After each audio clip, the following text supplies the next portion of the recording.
Now, I've I've been around the block, man. I've seen some things. I've heard some things.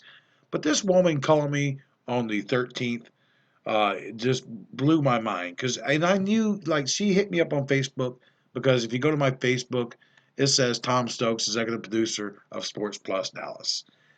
So I can only assume that she was doing that with everybody, and my assumption was correct. And she was not just contacting me, but she's contacting this asshole. Bam. This guy, Shaun King, writes this article. Listen what he says. King, Peyton Manning's squeaky clean image was built on lies and detailed in explosive court documents showing ugly smear campaign against his alleged sex assault victim. Come on, man. Are you kidding me? But anyway, this guy's like a stone cold idiot, man. Like this guy writes whatever he feels like writing, never checks facts, never investigates anything, and then he puts things out there just to get clicks, man. And that's where this whole thing started. It's actually started before him. I forgot somebody else wrote a little thing about it. Wasn't a big deal. But between him talking to Naughtright and them igniting fire into this, I'm telling you, somebody needs to subpoena, or hopefully now the manager will get her cell phone and get it in court because now it's known that she called them a week before a Super Bowl, and they need to look at her records and just look at the timeline and look at who she's talked to, because this Shaun King guy, he's not as bright as people think he is. I promise you, he was probably talking to her on his cell phone, and that those records will prove that this guy is a liar, he's a cheat, and he's a thief. So this guy, and so he writes this article and tells the world how bad of a person Peyton Manning is, and how great of a person. Listen to this: Jamie Naughtright, a respected scholar, speaker, professor, and trainer, some of the best athletes in the world. I mean, give me a break, really. So he goes on and says, now I get a lot of posts, and this is where we pick up from Stephen A. Smith. And I literally had no idea that there was any controversy that even existed. Lie. Listen to me. That is a lie, folks. I can't believe this guy has a job. I mean, if this guy's a journalist, then I'm a journalist, and I'm not a journalist. We all know that, okay? But this guy is just a ball out just lie. With Peyton Manning and there being some allegations of a sexual assault. And when I posted like my thoughts on Facebook about this racial double standard, I saw a comment from somebody saying, hey, this guy sexually assaulted a woman a long time ago and nobody even talks about it. Timeout. So he sees a post supposedly from somebody on his timeline, which nobody's ever brought that forward. He's never shared that with anybody. He just says he saw a post and it made him go investigate it. First of all, this guy is not that bright. He's really not. Googled Peyton Manning sexual assault Tennessee, and I saw that 13 years ago, He didn't Google a fucking thing. Jamie Naughtright was telling him what to do and how to do it. They were in it together. They were trying to shake down the Mannings, and it's really out there now because of what the Monday Morning Quarterback reported. The story of what happened between Peyton Manning and Dr. Jamie Naughright, the Tennessee athletic trainer, has now spanned 2 decades. There are multiple lawsuits and violations of settlement terms. Neither Manning nor Naughright have been able to clear their names. But now a new witness has come forward to tell their side of the story in hopes of exonerating the star quarterback. Greg Johnson is a former college teammate and roommate of Manning's. He claims he was in the training room to witness the incident and that no unwanted sexual contact occurred. There you go. So Greg Johnson's the hero. And, a lot of people were jumping on him saying, oh, that guy, come on. That was Peyton's teammate and it was Peyton's roommate. Why didn't he come forward, back in 2003 and he had all these years? Well, first of all, whoever's saying that is an idiot, okay? Because let me tell you something. The man was in Iraq fighting for you idiots that's out there saying, oh man, blah, blah, blah, blah. So if it wasn't for that guy, you wouldn't have a chance to even talk about whether or not you like this or don't like this. He fought for our freedom. So the last thing that it was on his mind was what was going on with Peyton Manning. He was probably ducking and dodging, making sure his ass don't get killed while he's fighting for your freedom. So let's just chill out on that. Let's see what else he says. Robert Klemko spoke with Johnson, and he joins me now. Robert, Johnson fully backs up Peyton Manning's version of the incident, that he merely mooned Naughright and did not make physical contact with her. But how skeptical were you of Johnson, considering Manning's camp steered you toward him, and clearly Johnson and Peyton Manning are good friends? Well, like we wrote in the story, and we wanted to be very clear and transparent about it, Johnson reached out to Peyton Manning here in the last several weeks when all of this bubbled back up with his intention to talk about it. In 1996, Johnson spoke with administrators and says he gave his account of what happened. The one administrator we talked to, Coach Philip Fulmer, could not remember that, but said it was 20 years ago. He may have forgotten a lot. Philip Fulmer did express a lot of confidence in Johnson as a person. As we note in the story, he's an ex-Marine, participated in the invasion of Iraq in 2003. He's a current law enforcement officer, and we found him to be an extremely credible person over the course of vetting and researching this story. Extremely credible person. Let's go back one more time. This is not a credible person. It's just sad that, nobody would come to this man's defense. And, people say, well, you're a Peyton Manning fan. I'm like, yeah, time out. I'm an Archie Manning fan. Let's just be very clear about that. I'm from New Orleans, Louisiana. I grew up in a boys' home. I mean, the New Orleans Saints was really they had a connection to the orphanage where I grew up, and they would take us to the games. I'm talking about the counselors from the home. Take us to the games, and we would spend time with the players after the games, before the games, and Archie was always, man, the number one, the first one there, and ready to give an autograph, whatever it was. It doesn't matter. We could have been, 0 and 14. Doesn't matter, man.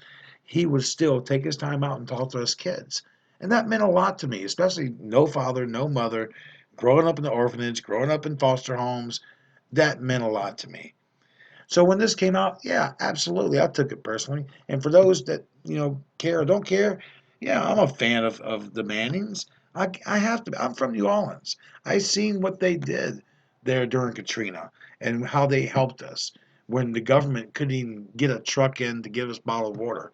Somehow the Mannings got an 18-wheeler, and it was Peyton, Cooper, and Eli sitting there helping Archie and Mom hand out water to people that needed water. So, yes, I'm absolutely a fan. Okay. But I'm more of a fan of what's right. And what's right is right, man. And I kept trying to get this out there that, look, somebody needs to investigate this. This woman's already admitted to me that she's talked to Shaun King. She's already listened to the phone calls. She wants Peyton to come out and say he's gay. I mean, she's crazy. She's insane. There's no telling what she would do. I mean, you're dealing with somebody that's schizophrenic psychopath. I said that on Clay Travis's show last week. She's schizophrenic, psychopath, crazy woman. And, I know about this stuff. So, because I've been there, myself. And it wasn't until I changed my own habits and changed my own character until I started, attracting better women. And thank God today I got a beautiful, beautiful girl, and we have a beautiful little 6-year-old daughter. Anyway, not to get off subject, but I tried and tried to get this in mainstream, and nobody cared. I mean, like I could show you here. Here, look at this. The great Paul Feinbaum. You know, I mean, hey, Paul, it's Tom Stokes. I'm the one that interviewed Jamie Naughright. That's her on the call, 100%. And I'm going to back that up with the lady that's about to be on in just a minute. Yes, thanks. When did you speak to her? And you can go February 13th. Incredible. Here's my number. And his producer, I will say, his producer called me. Unfortunately, they couldn't do anything with it. He just said, Tom, I can't touch this with a 10-foot pole. I'm sorry. I went next. Who was next? Um, Clay Travis. Clay was all over it. I had Clay up. Clay immediately responded back. Awesome. I'm gonna call you at 2:15. You're gonna be on my show. The end. And I was like so unprepared for that.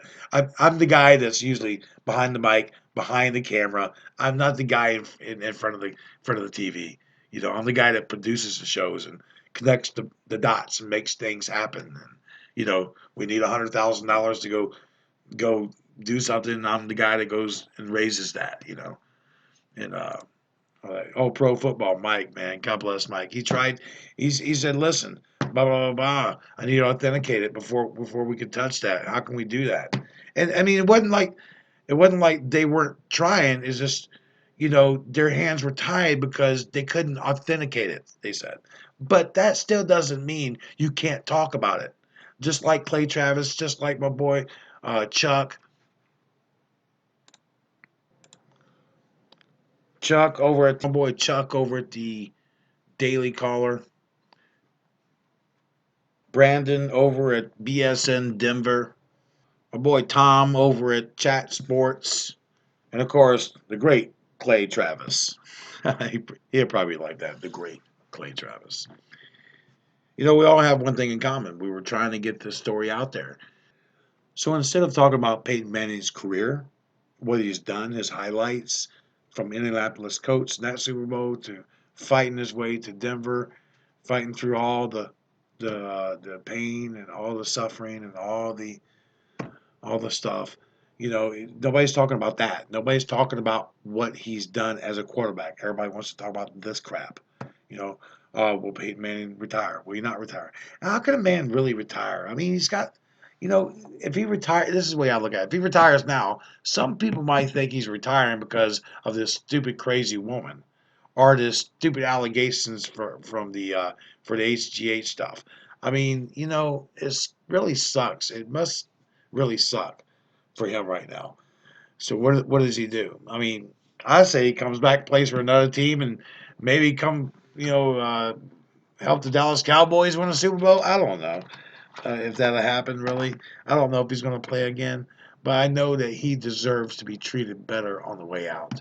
And I'll say that. Listen, I'm in Dallas, Texas, man. I'm not a Denver Broncos fan. I'm a fan of Peyton Manning. And that whatever you want to call it. But, I mean, we should be talking about Peyton Manning and his career, not all this crap. And, I hope today stops all the bullshit. Here's one of Jamie's victims. Let's go ahead and get right into it. I can't release her name, my identity. I promised her I wouldn't just yet. I know who it is. So, so go back to the beginning. What was you went to? So you're from New Jersey. Yes. You grew up with Jamie, or you went to the same high school? We went to the same high school. I dated her brother. Oh, you dated Jamie's brother. Okay. What was her name then? Her name was Jamie Naughright. It was Naughright. Okay. So she got married to a Whited or whatever last name was. She must have got married and used his name for a while. So what was she like in high school? I just remember she was on the cheerleading team, and she was kind of a bully and a mean girl. She used to tease me and have the other girls tease me and humiliate me, and she was not a very nice person at all. What? And you were dating her brother? Yes. He was older and out of high school. I see. Was she older than you? Were y'all same grades? Yes. Okay. No, she's 3 or 4 years older than me. Oh, I got you. Okay. So how long did you date her brother? On and off for, I don't know, it was a couple of years until my parents moved me out of the area because the situation got really hostile and pretty bad. And that was all around Jamie, just provoking you and provoking. Yeah, it was pretty bad. That's sad. So fast forward, you moved, and then you moved to Florida, I guess, or you're living in Florida now. And then she hits you up. She contacts you through Facebook, through your high school, right? Yes. Gotcha. Through contacts on Facebook, she instant messaged me and asked for my number. Out of the blue, though, you didn't contact her. No, I didn't even know who she was when she. I guess she got my number off of my Facebook page, or someone gave it to her because she started texting me and tried to befriend me. And you thought and that's how it started. You thought she was just maybe just wanting to be friends, right? Yeah. So what happened after that? Well, after that, she said she wanted to come down and visit, and then she asked me if I knew any single guys, and about that time, my boyfriend's boss became single, and I made the suggestion that she look him up on Facebook, and I guess she and him started conversing on Facebook, and they started a relationship, which is where all this craziness begun. Oh, so she met this. So Facebook introduced her to some guy, and she started dating him. And then what? And then what happened? Well, things were good for a little while, and then out of the blue, she started sending me XXX photos of her and this person. And that's some of the photos you sent me yesterday, right? Correct. Okay. So she just they were random. Randomly she just starts sending you X-rated photos of you and of her and this guy having sex. Correct. And her doing things to herself, and she would send my boyfriend pictures and narratives, and I asked how she got his phone number, and he had no idea.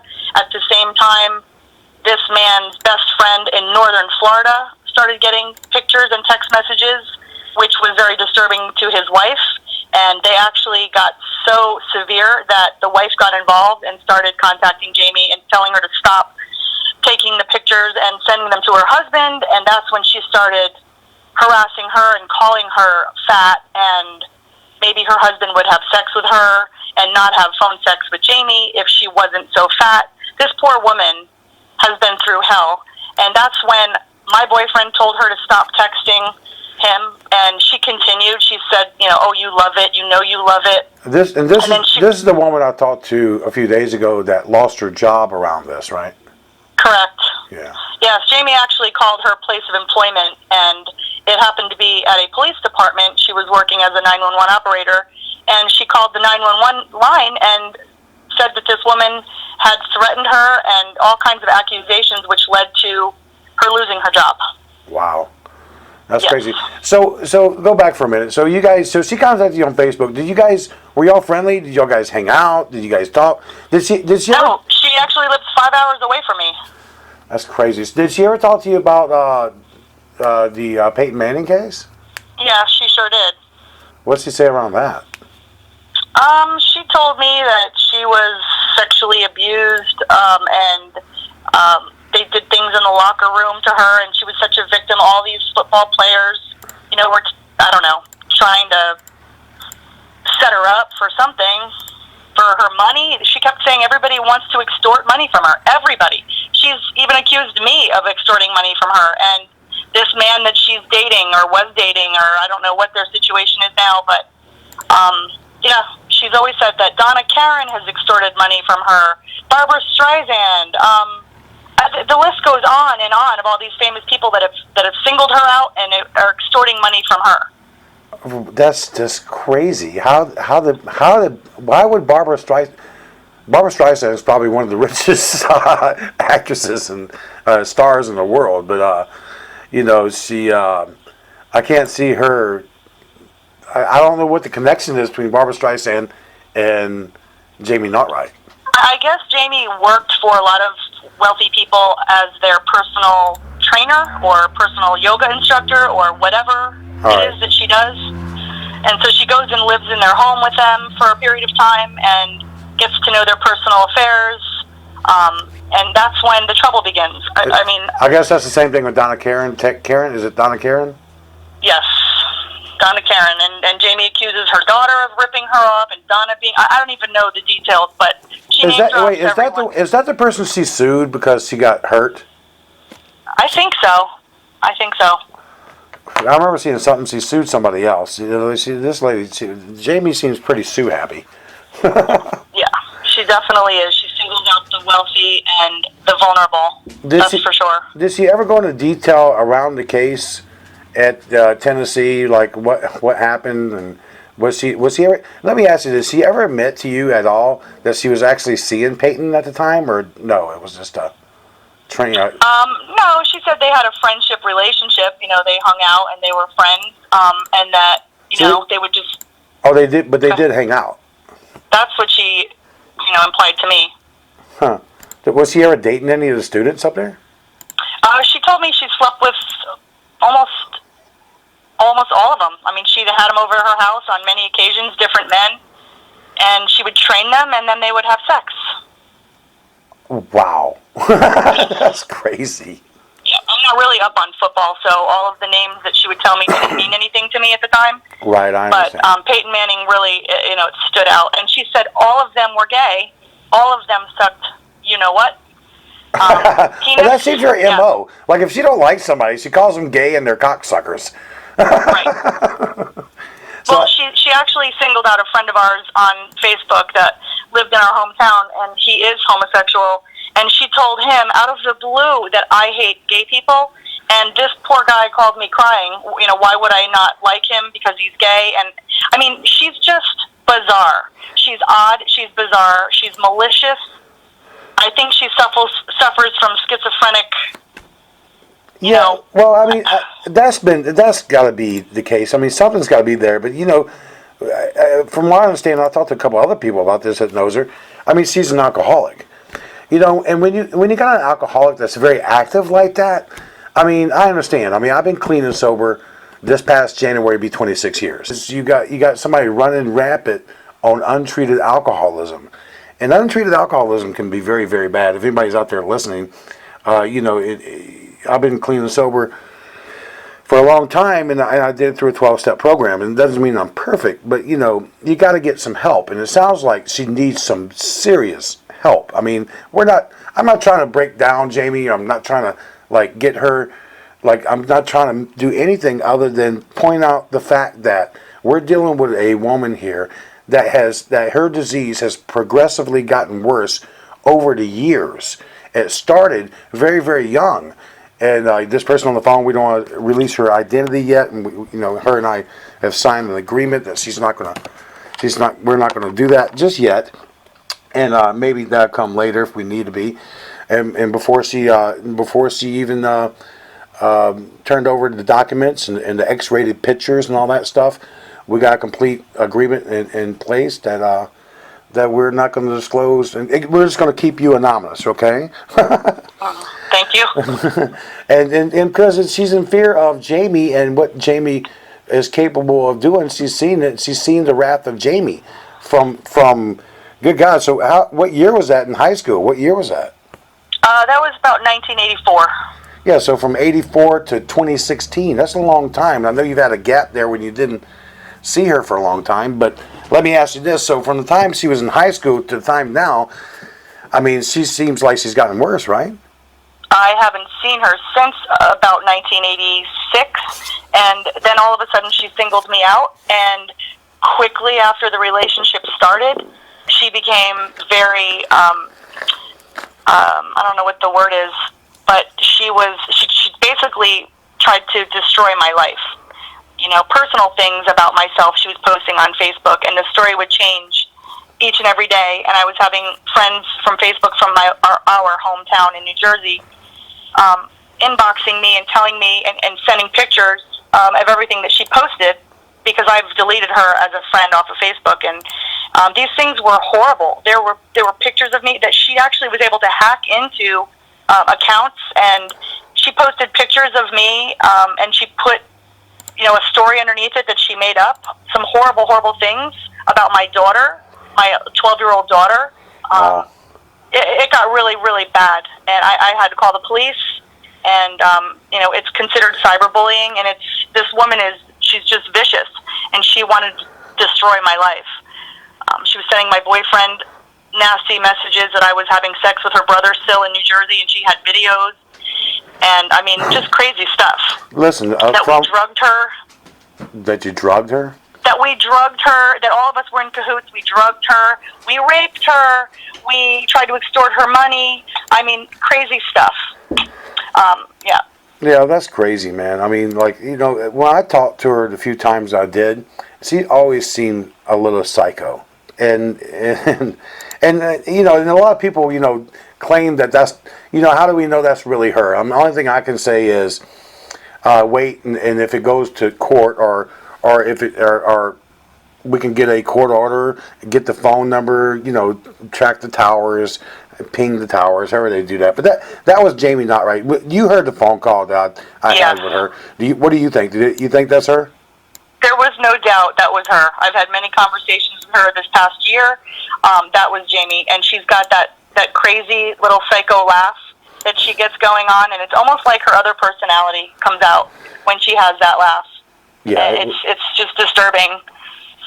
It's definitely crazy. It was definitely, and I guess I wasn't too. If you listen to the conversation, I mean, I didn't sound too great either. But I was just taken back by what she was saying. Like, Peyton Manning is gay. I just want him to come out and say he's gay. And then she went on, and I didn't release it, and I only released like 10 minutes of our conversations, and that 10 minutes I released was actually like 3 minutes of one conversation, 5 minutes of another conversation. It was like 3 or 4 conversations into one. But one of the things that I didn't release is how she thought this was a whole conspiracy theory with the NFL protecting Peyton Manning. The other thing I haven't released is how she talks about she got in with Shaun King. I mean, and Shaun King is out there bad for even, he's claiming that he ran across a Facebook post about somebody talking about Peyton Manning's sexual abuse charge, and that was just not true. It was Jamie that contacted him, and just like she contacted me and several other people in the media.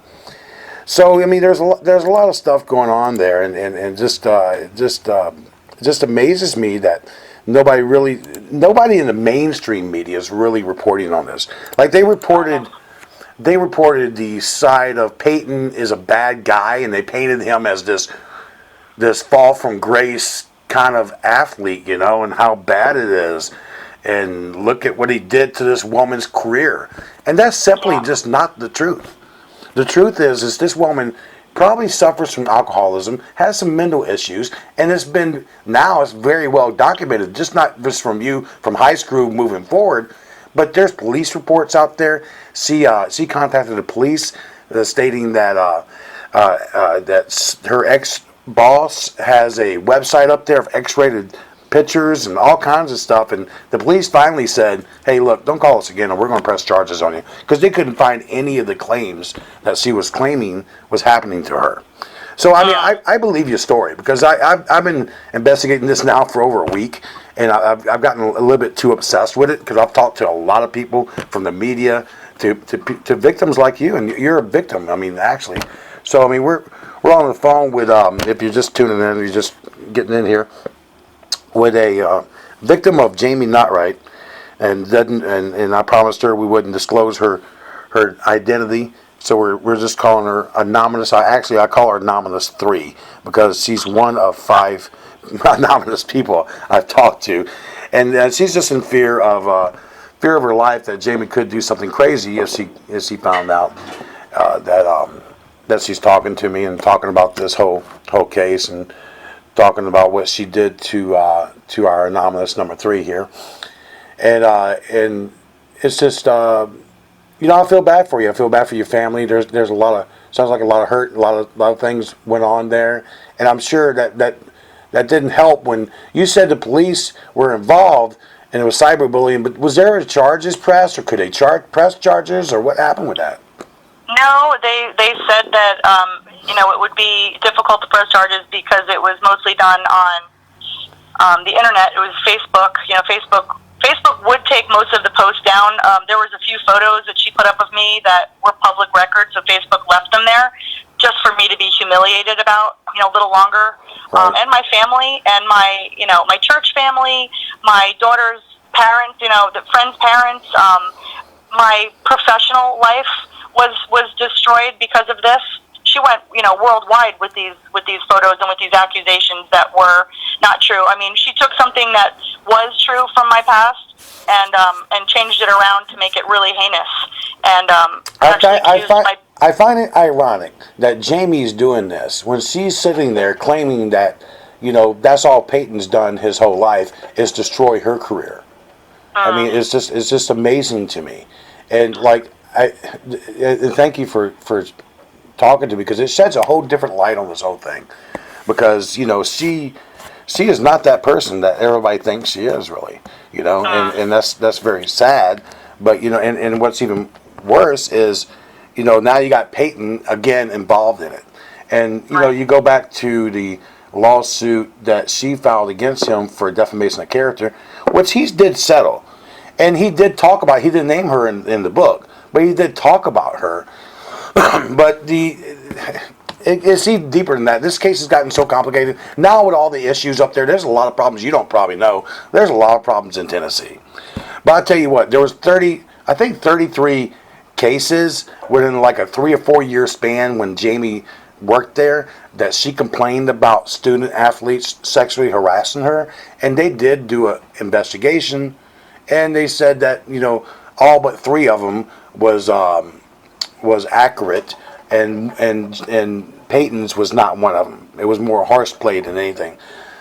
But I believe that. And I'm not trying. That's why I'm coming forward. Yeah, thank you very much. And Peyton doesn't deserve to go out like this. I know he's about to retire, probably any day now.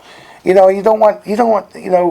People are so focused on the negative stuff that it's a shame that this man's going to retire and with all this hanging over his head. And, I'm from New Orleans, and I don't know those guys personally. I just know what they've done for our community. And I know they're good people. And the more people I talk to, more people I talk to about Jamie, the more I realize that, I don't think she's telling the truth. I don't think she told the truth back then. And I think she's still lying. And this proves it.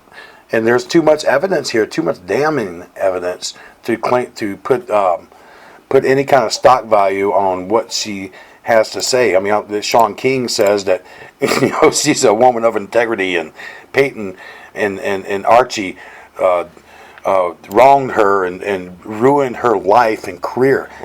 That's not true. No, absolutely not. This woman is not a woman of integrity, Tom, at all. No, she's not a woman of integrity at all. You're right. I agree. No. She's got major issues, and I apologize. I'm sitting in my office. My dogs are out there playing. If you guys can hear my dogs barking, but so I don't know where this is going to go. I've talked to the attorneys with Peyton, and I've shared a lot of stuff with them. And let's hope that it all can come to a heed soon. What's your plan? What's your plans now? I mean, you had all this and happened to you, and Jamie really. How long did that go on? By the way, that's what I want to ask you. How long? It went on for over a year, Tom. Over a year. It was a very long year, and it tore apart my family, and it divided myself from a lot of my friends and social groups. It was just horrible. She painted a terrible picture of me. Wow, I'm so sorry that happened. I really am. So and again, we're not going to release anything. We're not going to release the pictures. We're not going to release the. You sent me a lot of. God, you sent me like 40 or 50 screenshots of the Facebook stuff. It's just amazing. Yeah, and those were mostly posts that people shared with me because they wanted to let me know what she was saying about me. These are also people that know me personally and knew that they weren't true. And every one of them said this woman was psychotic and needed to be stopped. One of them said she needed to be shot. That was his exact comment. that she was just ruthless and brutal. And when she picks on someone and she gets her mindset set on, you, then it's going to be stopped when she's destroyed your life. So, and she's excuse me. So I guess that what she's going to claim here, which by the way nobody's heard from Jamie Naughtright. She has not come forward. She has not said anything. She has not rebutted anything. There's been a lot of media guys hitting me up for her phone number. I haven't given it out. I did give it to a couple of guys in mainstream, but they're just not interested in the story on this side of it, and that blows my mind. Stephen A. Smith had Shaun King on last week, and Shaun told him, well, yeah, this guy Saxon did an sworn affidavit under oath, and there was 4 other players that signed. That's all bullshit. I can't find proof of that anywhere. There is no proof of that, and that's what amazes me. Why Shaun King? I mean, it doesn't amaze me. I get it now because I think what's going on there. Here's what I think. All right, this and $1.98 to get you a cup of coffee over at McDonald's. Okay, this is what I think. I think that Shaun King and Jamie Naughtright been conspiring together to shake the Mannings down. That's what it looks like to me. From the phone calls, from her admitting it, to what he's saying, it just looks really, really bad. And I think Jamie was going to try to go after some money, but then we exposed all this. And I think that she was going to get the money and maybe give some of it to King. I can't prove that. That's just my theory here. But it sure does look really, really bad. And it looks like that Jamie and not looks like, it is. I'm going to come out and say that. They did conspire together to put this story out. What the I think you're right. why? I mean, the only thing I can think of is money.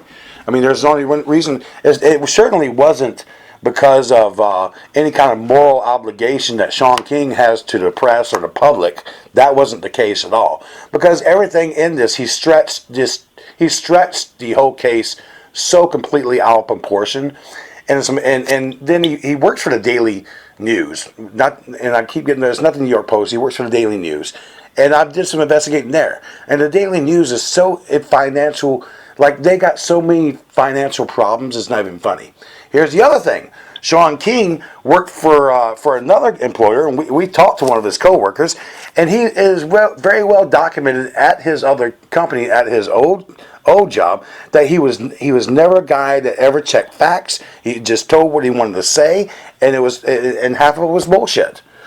So if anybody gives Shaun King any credit here, journalistic credit, they really need to go watch Jerry Springer. Yeah, Jerry Springer. There you go. Yeah, Jerry Springer. I mean, because this is sad, but this is like trending towards a whole Jerry Springer case with the sex, the videotape sex tapes of Jamie, the X-rated pictures you have of Jamie, all this is crazy, man. And again, this did not start overnight, and she may claim that this is because of Peyton and what Peyton did to her, but that's all bullshit, man. I mean, eventually you're going to have to be responsible for yourself and hold yourself accountable to what you can and can't do. Be committed to yourself. So you got to stop blaming people for all your issues eventually. Yeah. Well, like I said, I think she just was focused on him because he was up and coming, and they had a little relationship. And once she gets and worms her way in, and she's got a little, foothold in there, you're screwed. Once she finds out a little personal information about you, and you share a little something, thinking you're talking to a friend, you're screwed. She'll turn on you, and that's what she did to me. That's what she did to this man she's dating or was dating or is. I don't know what the relationship status is, but I do know that she's tried to destroy his life as well. Well, here's the other thing. And here's the other thing too. Okay, Miss Anonymous caller 3. Her admitting that she slept with teammates that was on that team for Tennessee, that leads me to believe another thing, and why Saxon. I think it's Saxon. Yeah, Saxon hasn't come out because there's a lot of people who want to interview him. He has never admitted to anything. Okay, nothing. I mean, he won't get with anybody because I think that him and Jamie were in a relationship together. I think she was sleeping with Saxon. I really do. The name rings a bell, Tom. I think you're probably correct about that.